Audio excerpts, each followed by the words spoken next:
Okay, lesson 2.5 is creating and solving compound inequalities. And a compound inequality is where we combine two or more simple inequalities, and we have keywords and or. And means where the intersection of those two sets or what they have in common, or is just the union. We're putting those two sets together. Okay, so we have what's called a truth table, and we're going to, hopefully this will help us understand compound inequalities. So column P, we have a statement. Column Q, we have a statement. And then we'll answer whether column P is correct, column Q is correct, and then if both are true or false. So the first one shows that a cat is a mammal.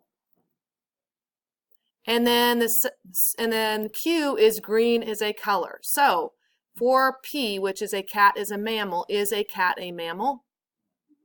Yes, so we put true here. Is green a color? Yes, so we put true. So can we say that P and Q are both true or both false? Both true. So here we go. All right, now we are on a cat is a mammal, the second one. Is that true? Yep, it is. Green is not a color. Is that true? It's false. So, in order for us to put true or false here, if we're going to put true, both P and Q have to be true. So, are P and Q both true? No. So, we put false. Now, the next one, a cat is a reptile. Is that true? That's false. How come it's not moving? Here we go. Green is a color. That's true. Are both P and Q true? Are they both false? It doesn't matter. If they're not both true, we can't say they're true. So if one of them's false, we put false for both. A cat is a reptile. That's false. Green is not a color. That's false. So are they true? Both P and Q? They're both false. Okay. Wait a minute.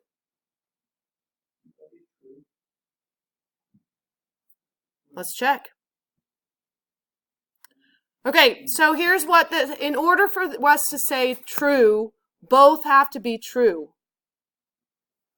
P and Q have to be true. So on the bottom one, a cat is a reptile, that's false. So if we get false anywhere, the whole thing is false. If we get true on both, then they're both true. All right, let's try this one. 4 is an even number. Is that true? Yep. 5 is an odd number. Is that true? So P or Q can be true. So we can say the whole thing is that it's true. We have a true statement. Let's check that. Boom. That's true. 4 is an even number. 5 is an even number. 4 is an even number. Why is it not moving? Oh, because I already checked it. Okay. So I guess what I'm trying to show here is that if in order for the and means intersection, so they both have to have it in common in order for us to include it as our solution. Or they don't both have to have it in common. We just include both solutions in our answer. So let's go back to our tables or go back to our notes. And let's do some examples where we're solving compound inequalities. So here's the first one. Let's write this down. Remember, and means intersection. So we're going to talk about how this is two simple inequalities put together and how we handle working it out and writing the solution and graphing it. So this inequality, compound inequality, is an example of and. So we could actually write this as two inequalities. So let's do that. So this is 4, or actually x plus 2 is greater than or equal to 4, written this way, and x plus 2 is less than or equal to 8. So we can separate that into two inequalities and then solve each one, and we'll talk about how and means the intersection. So see how we've got the middle in both of our inequalities. We've got it there and we've got it there.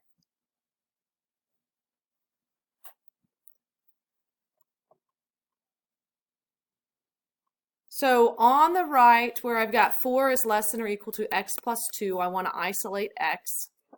So I do what to both sides, Gemma? Subtract 2. And I get this, which I'm going to rewrite that as x is greater than or equal to 4 because I like x on the left. And I can also subtract 2 on the other one, correct? From both sides. And I get x is less than or equal to 6.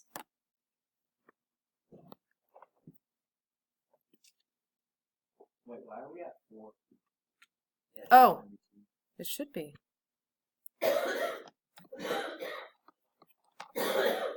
Thank you for catching that. 4 minus 2 is 2. So we've got x is greater than or equal to 2 and x is less than or equal to 6.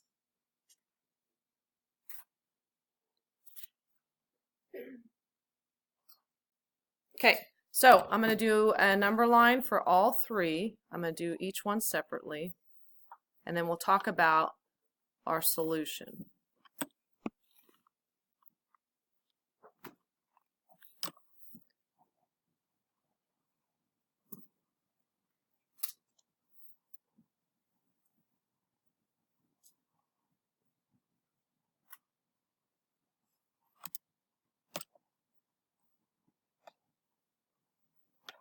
So graphing x is greater than or equal to 2 will be a filled-in circle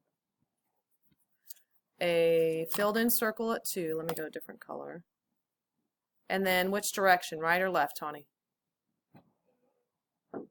Greater than? Right. Okay. And then, so then we are looking at x is less than or equal to 6. So Hadley, filled in circle at 6 or open? And which direction, right or left? Okay. So we have those two graphs. We want to combine them. Our solution is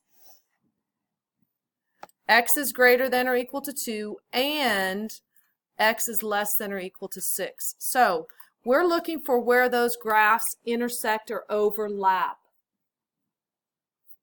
We've broken our graph into 3 sections. So we have from there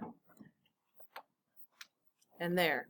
So in this first section on the left from right here, are they both part, is that part of both of their solutions? No. Does it include the x is greater than or equal to 2? There's no part of that, right? It's only one.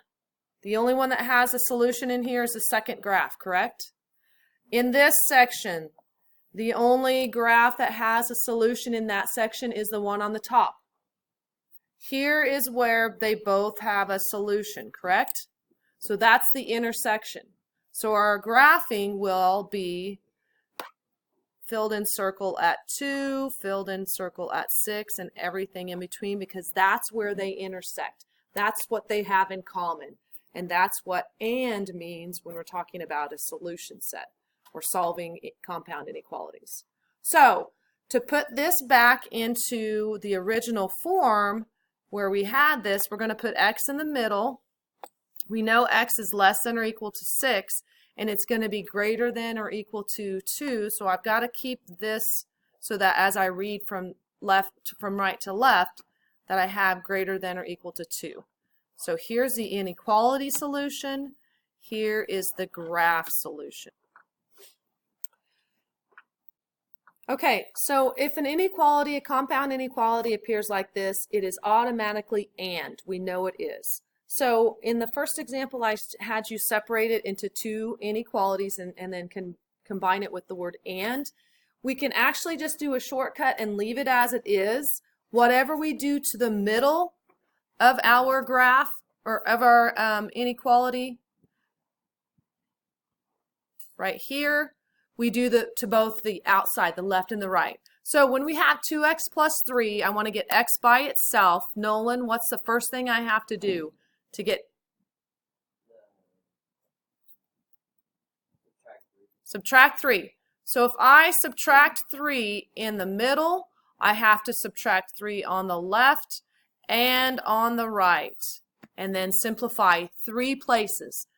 The negative 5 minus 3, the 2x plus 3 minus 3, and the 9 minus. Okay, so now I have negative 8 on the outside, 6 on the other side, and I have 2x is greater than or equal to the negative 8 and less than or equal to 6. So what's my next step, James, to get x by itself in the middle?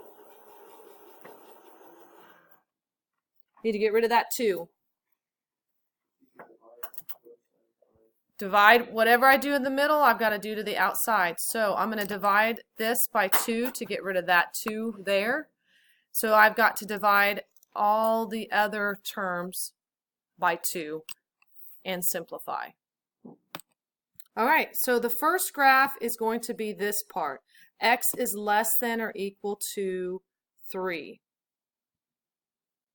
So at 3, I'm going to put a filled in circle. Less than would be to the left. And then the second part of our inequality or our graph, we're going to look at this part, the second graph. And that, when we read that, x is greater than or equal to negative 4. So I am going to go to negative 4. It's greater than or equal to, I'm going to my right. Again, we have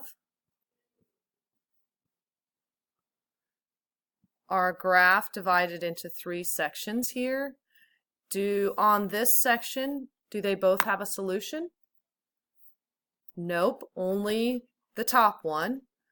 On this section of our graph, do they both have solutions? Nope.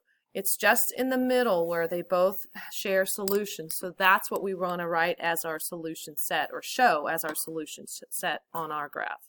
So the solution set as a graph goes from negative 4 to 3 because x is less than or equal to 3 and greater than or equal to negative 4. And then this is our solution, in terms of the inequality. Now, shortcut. X is in between, right? We could say that x is in between these two values. So on our graph, we are talking about in between two set of numbers. So x is in between a negative 4 and 3, and also equal to. So when we graph, we're going to graph the numbers in between a negative 4 and 3, and then fill in circles because it's also equal to, in this case.